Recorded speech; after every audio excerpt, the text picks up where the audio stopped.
Oi, oi, Jam here. So it's been a couple of months since these robots hit my floor, at least 6 weeks, and I've been promising YouTube videos the whole time, and I haven't made a single one, and I've shot a whole lot of footage, and I haven't done anything with the footage, and I haven't edited it.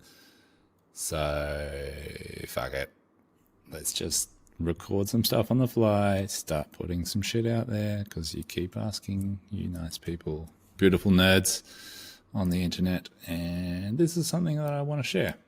And so in no particular order, I bought a whole bunch of robots.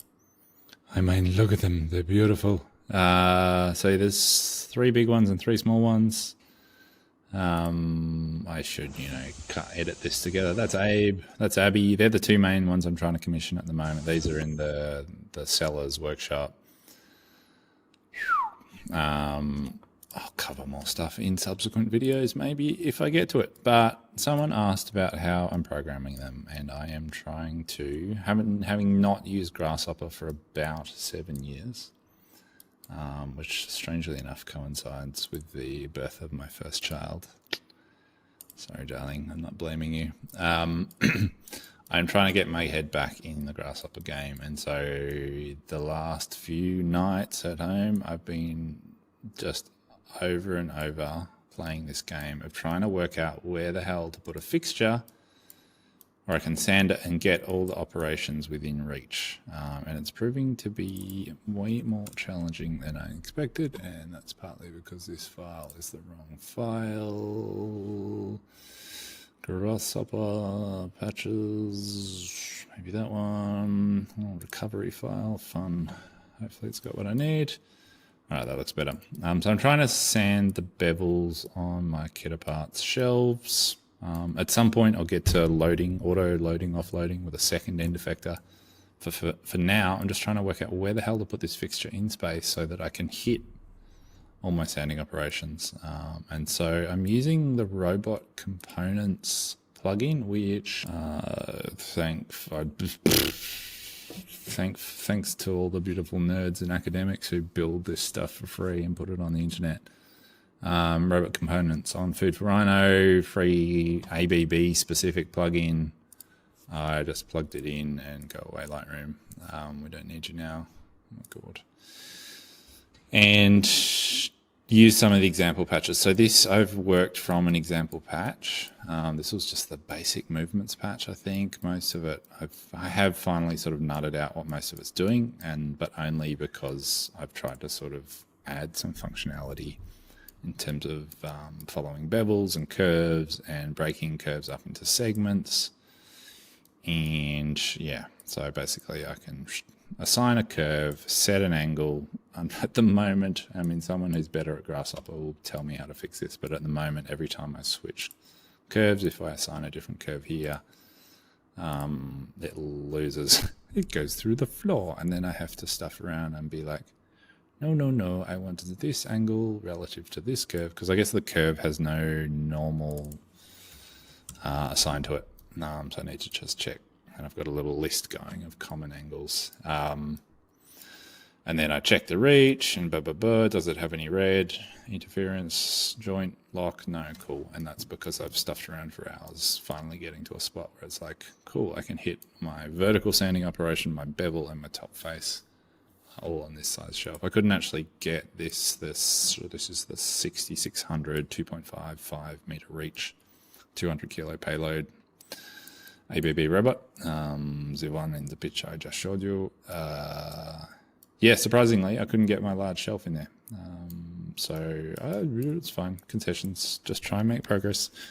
But yeah, that's my Grasshopper batch. That's my robot. I've run some successful code on the robot. Look at this little video here. Will it play?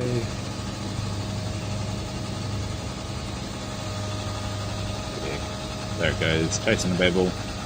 So I'm finding the Grasshopper components so far, the robot components out of Grasshopper being the most reliable way to post code. I've tried Fusion with the ABB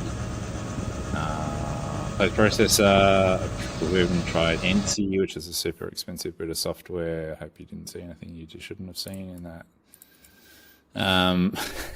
And yeah, Grasshopper's proving to be a really reliable way to get code out and onto the machine, and it's running with very relatively few errors. Something that really did trip us up was the load data. I've since worked out how to assign the load data and get that into the rapid code.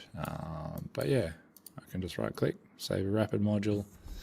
And then I came up with a workflow the other night, because at the moment, and again, this is just novice Grasshopper user, but I don't know how to patch multiple operations together within Grasshopper without like crashing Grasshopper or just duplicating this whole thing, which is kind of crap. So using Sven, who's my like AI, Swedish AI ABB assistant, I came up with this code that just allows me to basically patch merge test. Here it is.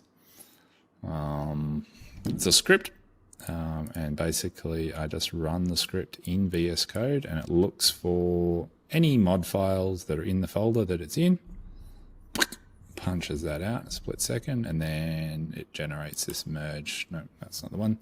Generates a merge.prg, which is what I need to load onto the robot. And that's my merged program from any of those mod files that I've generated individually out of Grasshopper.